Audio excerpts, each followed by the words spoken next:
एक गांव था, नाम था ढोलकपुर।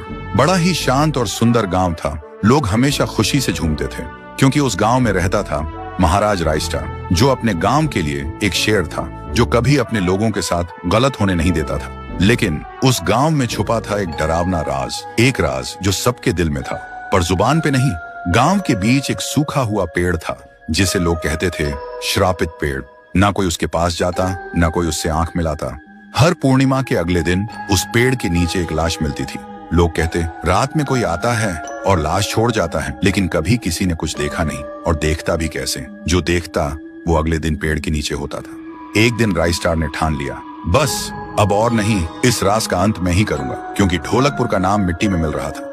फिर एक पूर्णिमा की रात रायस्टार चुपके से जाकर पेड़ के पास बैठ गया। रात के 2 बजे एक आवाज आई, थुंग थुंग थुंग थुंग थुंग थुंग थुंग थुंग थुंग सहूर। और फिर वो पेड़ भूत में बदल गया। वो भूत कुछ अजीब सा था, एक भयानक शैतानी हंसी वाला चेहरा, आंखें बड़ी बड़ी। वो पेड़ चल के एक घर के गेट को जोर जोर से खटखटाने लगता है। तभी एक आदमी डर के मारे आवाज सुन के बाहर निकलता है। वो भूत अपने लकड़ी जैसे हाथ से एक ऐसा थप्पड़ मारता कि उसकी सांस वहीं थम जाती है और उसी जगह उस लाश को ले जाता है और वापस फिर से पेड़ बन जाता था। देखते ही रायस्टार का दिल कांप जाता है, पर वो कुछ बोलता नहीं। सुबह लोग भीड़ में जमा हुए और रायस्टार ने पहली बार उस पेड़ से बात करने की कोशिश की। पेड़ के अंदर से एक आवाज निकली, क्या तुम सब भूल गए मुझे? रायस्टार बोलता है, तू कौन है? पेड़ बोलता है, मैं हूँ ठुन ठुन ठुन साहुर।